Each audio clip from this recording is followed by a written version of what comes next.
Billy Joel wrote the song "We Didn't Start the Fire" as a response to a comment from a 21-year-old in the 1980s who said, "Oh, it's so much harder living in the 1980s than I bet it was in the 1950s."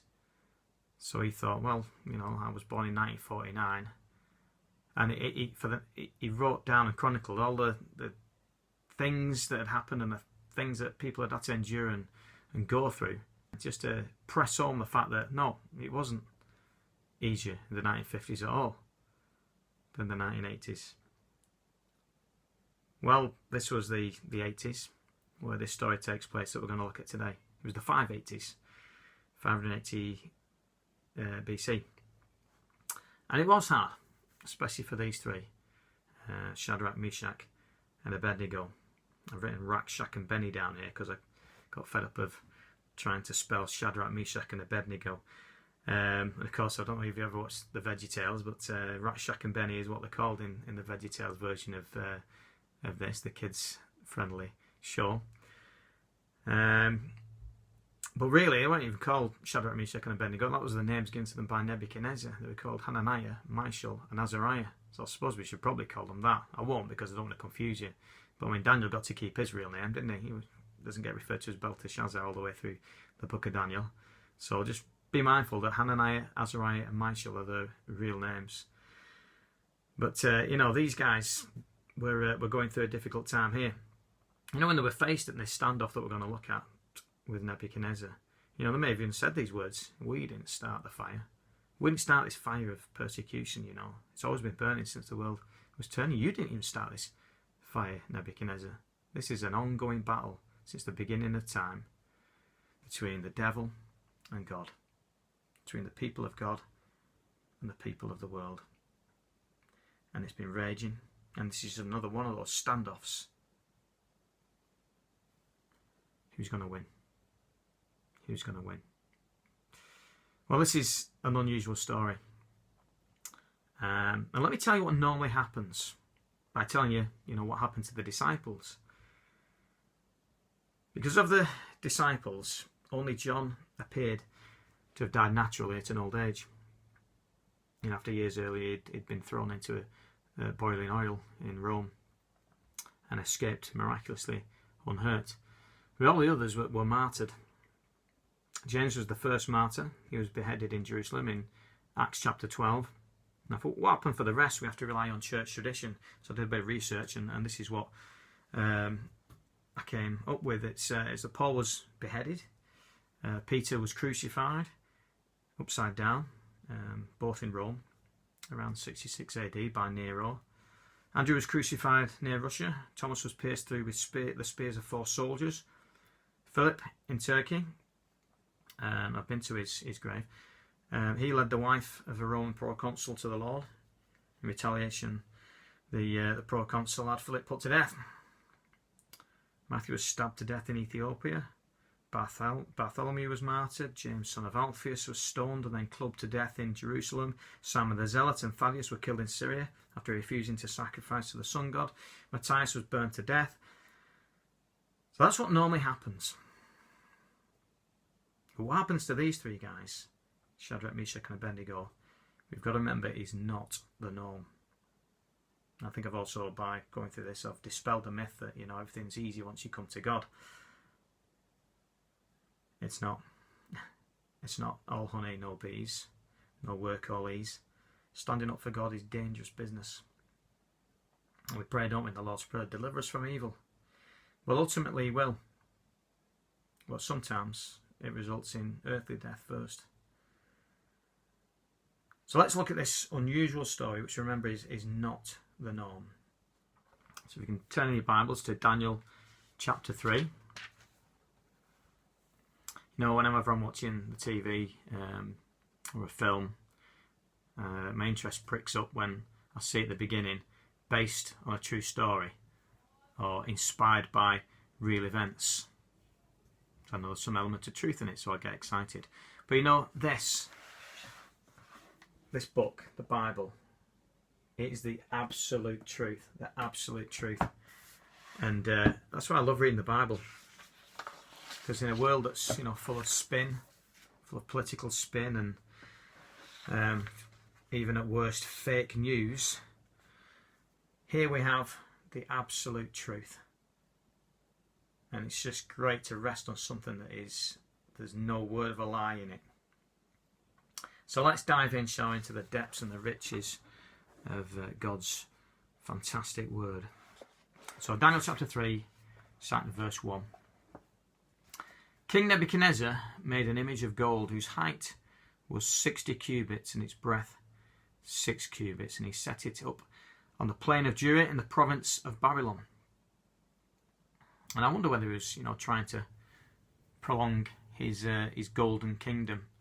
If you remember the dream of the statue from last week, with the head of gold representing the Babylonian kingdom, Nebuchadnezzar's kingdom, but then it went to the chest and the arms of silver, which represented the next kingdom. I wonder whether he thought, right, I'm going to build a golden statue, and the whole thing's going to be gold, not just the head. And it was a way of him kind of trying to, conjure up his kingdom lasting forever, right down to the toes. I don't know, but he set this 60 cubits high monument, statue, image of gold up in the plains of Dura in Babylon. Does anybody know what other famous statue is about the same height? Do we know about anybody? The Christ the Redeemer, wasn't it? I can hear you all crying out. Christ the Redeemer in Rio is about the same height as this. Let's read on, shall we?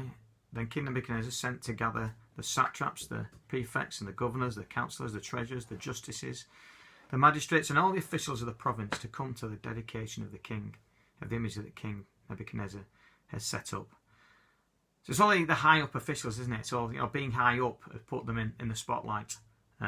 So Shadrach and Meshach and Abednego have been high up as well in the kingdom. There, they were one of these official people, and being in this position had put them in the spotlight. And it's true of us, isn't it, as well? When we move up through the ranks in whatever profession we are in, it can cause us to also be put in the spotlight. And but it's a massive opportunity, isn't it? It's a great opportunity for us to shine for God when we're in that spotlight. Verse 3, then the satraps, the prefects and the governors and the councillors, the treasurers, the justices, the magistrates and all the officials of the provinces gathered for the dedication of the image that King Nebuchadnezzar had set up. And they stood before the image that Nebuchadnezzar had set up. And the herald proclaimed aloud, "You are commanded, O peoples, nations and languages, that when you hear the sound of the horn, pipe, lyre, trigon, harp, bagpipe," bagpipe,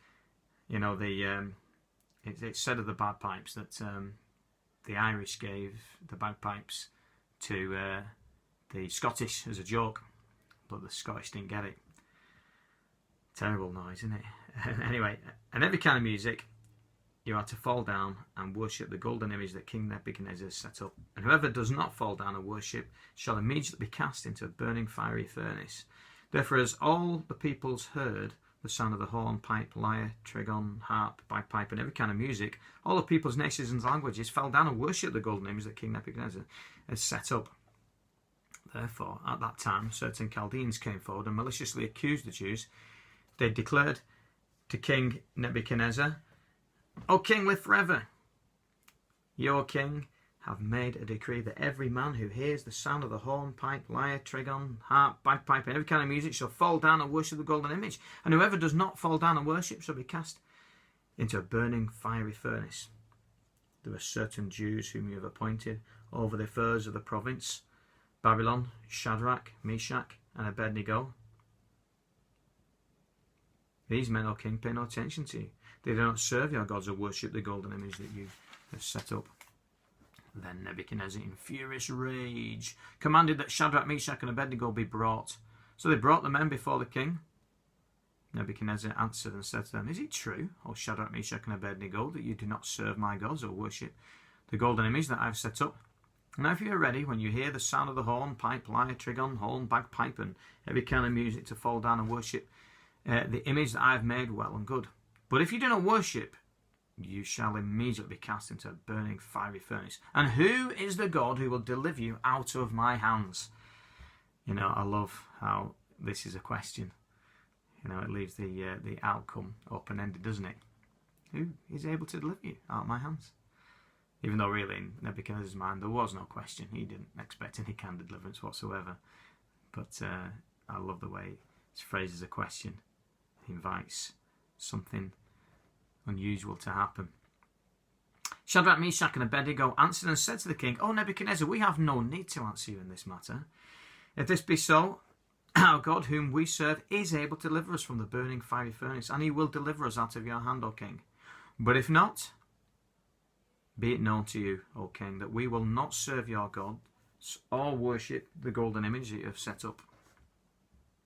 These guys had an even if faith. You know, even if God will not deliver us, we will not bow down. Then Nebuchadnezzar was filled with fury, and the expression of his face was changed against Shadrach, Meshach and Abednego. He ordered the furnace heated 7 times more than it was usually heated. And he ordered some of the mighty men of his army to bind Shadrach, Meshach and Abednego and to cast them into the burning fiery furnace. Then these men were bound in their cloaks, their tunics, their hats and their other garments, and they were thrown into the burning fiery furnace. Because the king's order was urgent and the furnace overheated, the flame of the fire killed those men who took up Shadrach, Meshach and Abednego. And these 3 men, Shadrach, Meshach and Abednego, fell bound into the burning fiery furnace. Then King Nebuchadnezzar was astonished and rose up in haste. He declared to his counsellors, Did we not cast 3 men bound into the fire?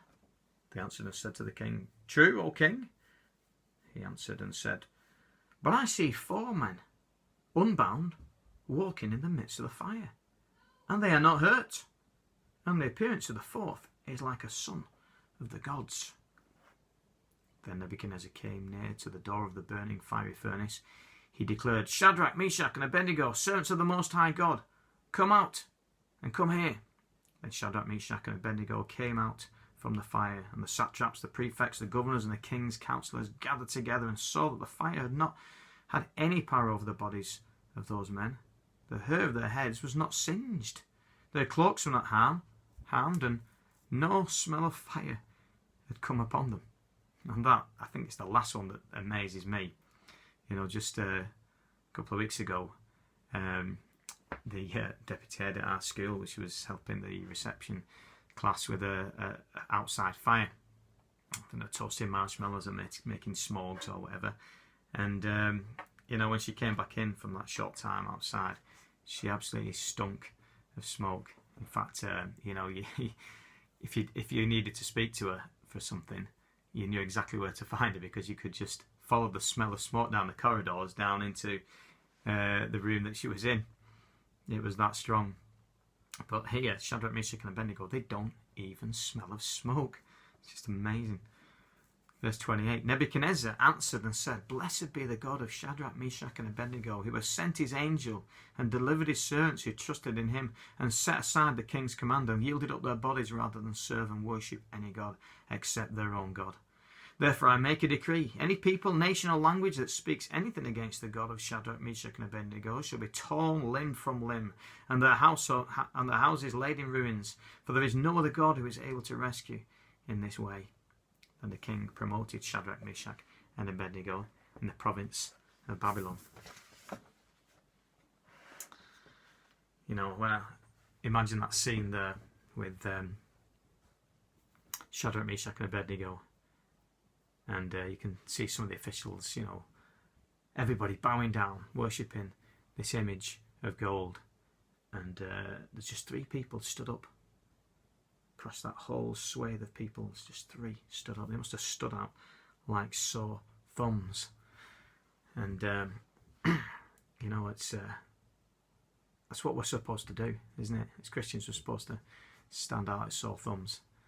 And it's just got to be for the right reasons, of course. You know, just this week, everybody in Josh's football team have been given these brand new red training kits, and they're supposed to wear them for training. So the very first training session comes along, everybody's wearing these red kits, except Joshua, who you know, had a what's the only thing worse than a man look. You know, when you're looking for something that's lost, is a boy look. And he had a boy look, so he didn't find them. and he ended up taking some purple Barcelona top, I think it was, and so everyone else is in red, and he's standing out like a sore thumb with this purple top during training, which was quite funny. For me, anyway. I don't think he found it too funny. But yeah, you've got to stand up for the right reasons, not for reasons like that. And, you know, the right reasons are standing up for God and being the person that he's called you to be. I remember at high school, you know, for 3 years of high school, I was the only, as far as I was aware, I was the only Christian in the whole of the high school. If there was anybody else, and they were keeping quiet about it. And, you know, it was difficult. But, you know, I stood up for God and I spoke for him and about him and told people, you know, what they needed to do to be saved. You know, I'd only been saved 4 or 5 years previously. So it was, obviously everything's quite fresh, and you understand the stark realities and the difference between heaven and hell then. And, you know, you're going at it quite a bit, or at least I was. And, but as time went on, in the 4th year, finally, another Christian arrived at the school. He came from a neighbouring school, and you know, it's brilliant to have someone else. He was also called Paul Hurst, and it was great to have someone else in the school that was also a Christian. You know, it really did. It really helped me, and it helped everybody else as well to realise that, you know, it's not just me out there who's a crazed lunatic going on about God all the time. And they started to think, oh, there must be something in this. There's 2 of them. And, you know, it did have an effect. And I remember one Friday during PE, we were playing hockey. I thought I was brilliant at it for a couple of minutes because we kicked off or hit off, whatever it's called, and I went dribbling in and out of everybody and stuck it in the back of the net. And I thought, oh, this hockey business is dead easy. And then the whistle went, and they're like, yeah, foul. Well, what do you mean foul? You can't use the back of your stick, apparently. So I was like, you're joking. So I just dribbled in and out using the back of my stick. Anyway, during the rest of that game, I got chatting to a friend of mine, Mark Rimmer, and he was asking me about my faith. And, you know, I think it was the fact that Paul had arrived on the scene, had got people talking a little bit more about God. And for some reason, just randomly, I said to him, yeah, I think what sometimes happens before anybody really properly contemplates where they're going when they die is when there's a death in the family. I think that's when the only time people properly start to really consider it. Anyway, that weekend, his gran died, didn't she? And, you know, he was like, well, because it was just out of nowhere, out of the blue.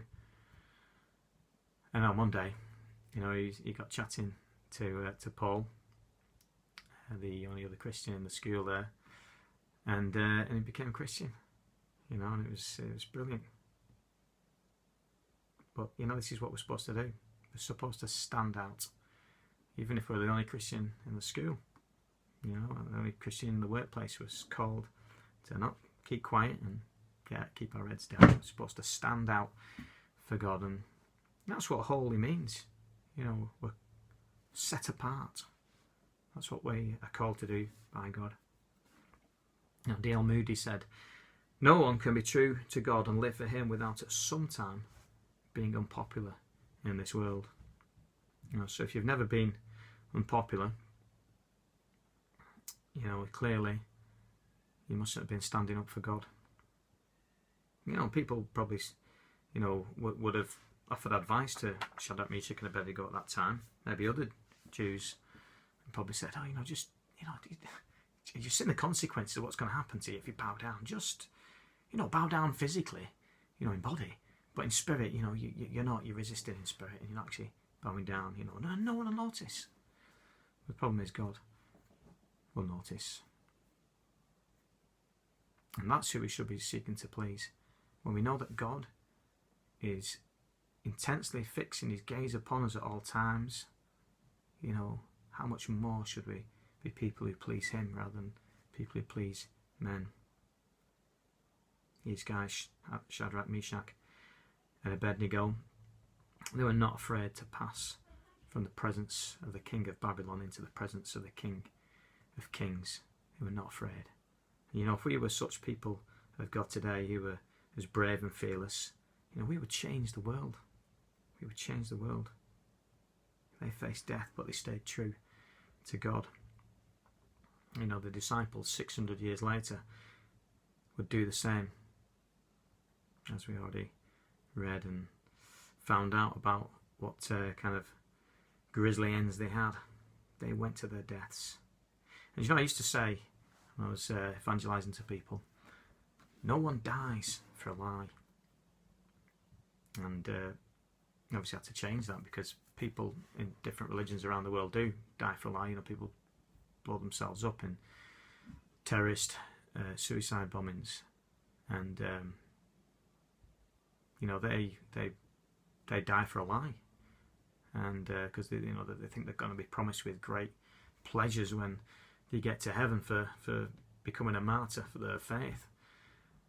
And obviously that's just not true. So people do die for lying. So I had to change it to, no one dies for what they know to be a lie. Nobody dies for what they know to be a lie.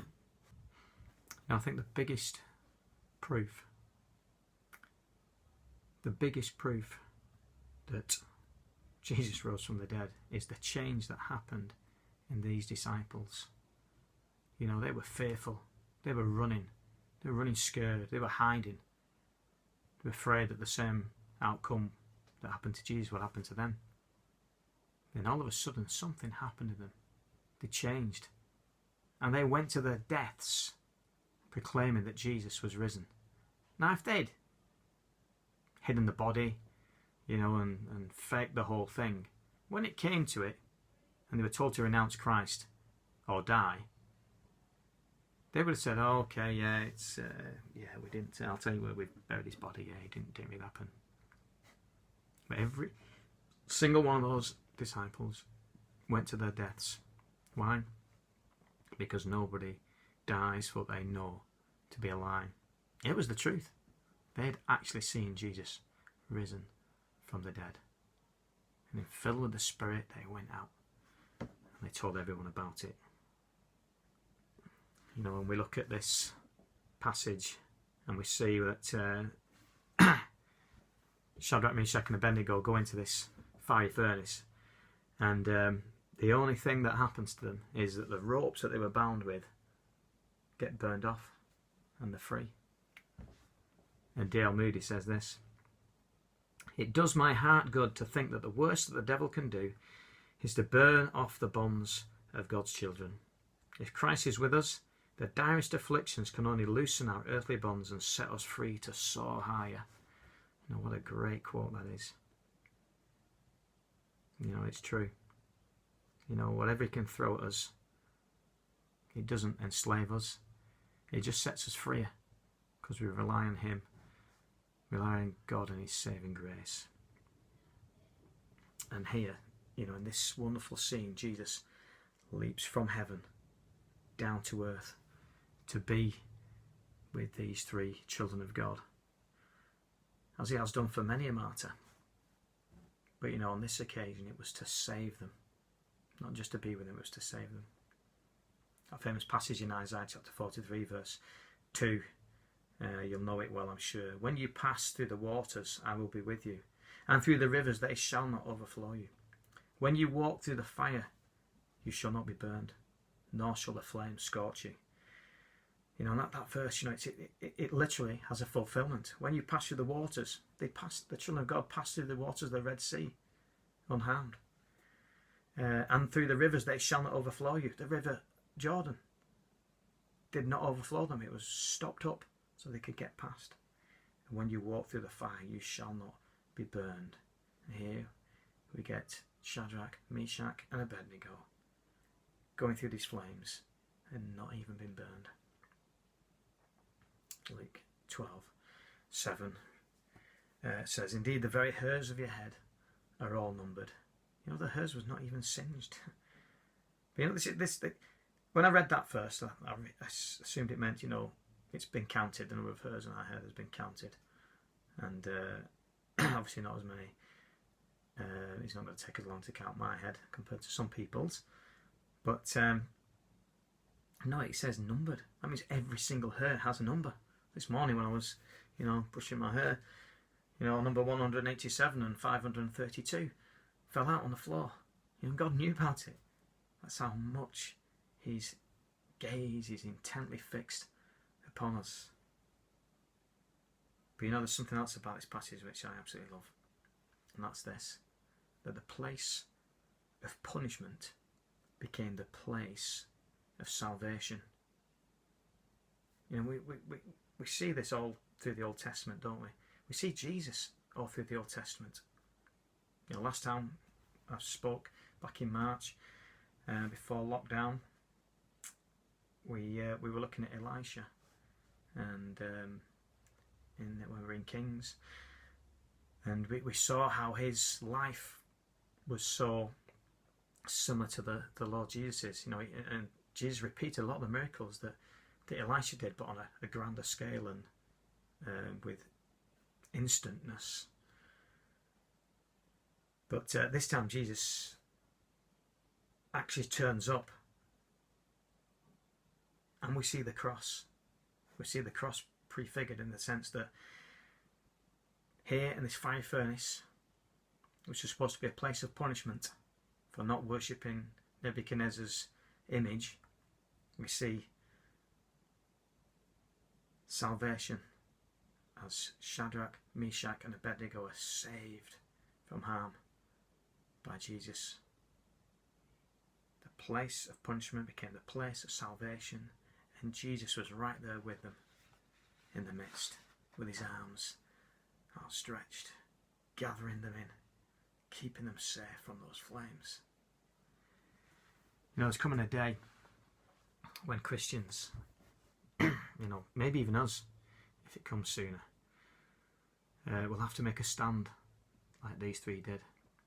And if you've read Revelation, you'll know that there's a beast who all the earth, all the nations of the earth will worship.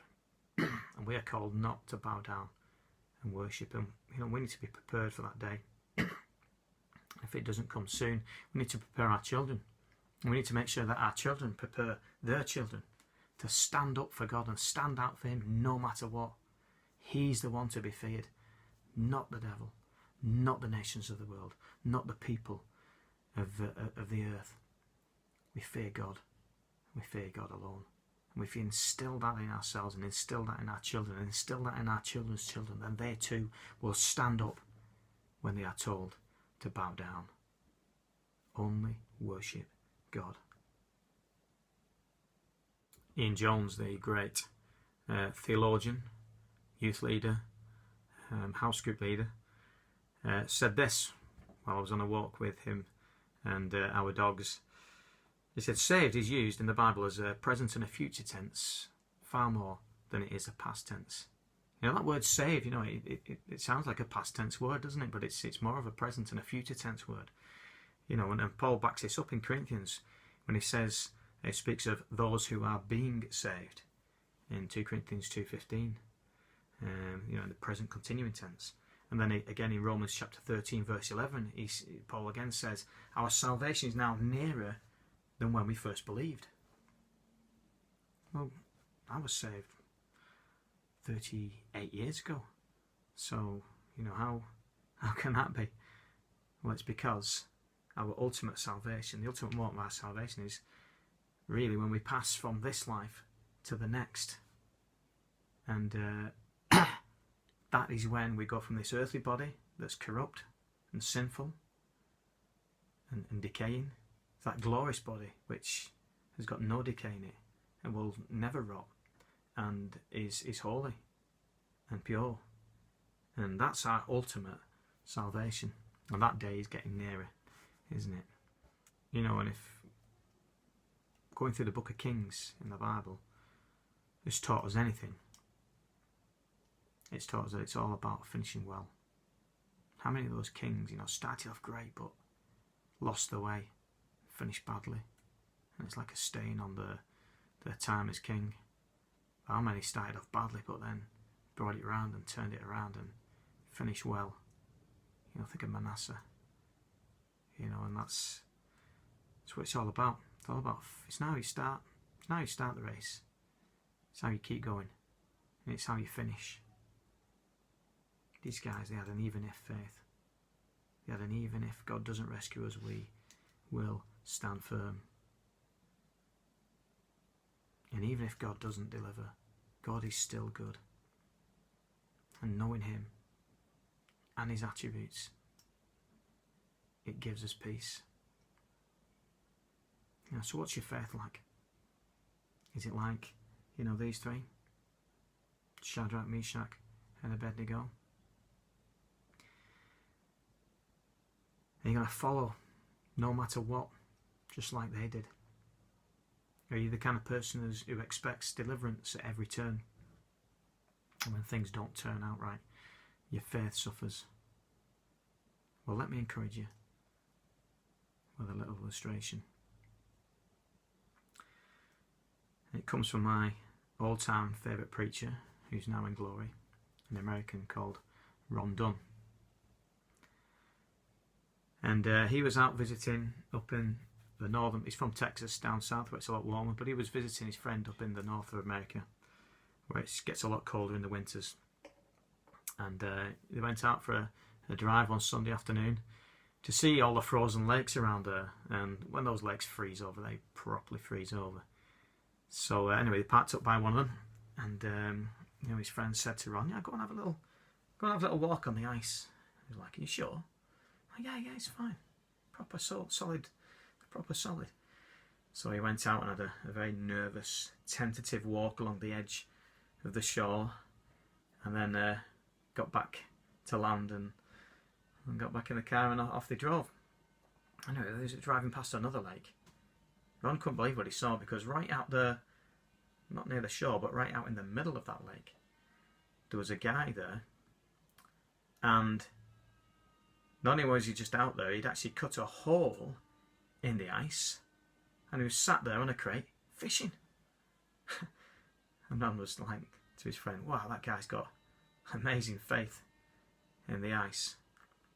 And his friend just said, he's from around here. He knows the ice. He knows the ice. Let me ask you a question. Who was safer on that ice? Ron or the guy in the middle of the lake fishing? Neither. Because it wasn't their faith in the ice that was holding them up. It was the ice. Now you say, well, what difference does it matter whether you have great faith or just a little faith then? Well, you see, that guy who was out there in the middle of the ice, who'd cut a hole and was fishing away, he was enjoying the ice. He wasn't looking around for cracks in God's promises. He had faith in the ice and was able to enjoy it. And it's the same with us in our relationship with God. If we are people who are not trusting in God because we don't know Him properly, like that man knew the ice, we'll be always looking around for cracks in God's promises. But if we trust God because we know Him, we'll have that assurance, and we will be able to enjoy Him. We'll be able to enjoy God. We'll be able to enjoy our relationship with Him. That's the difference.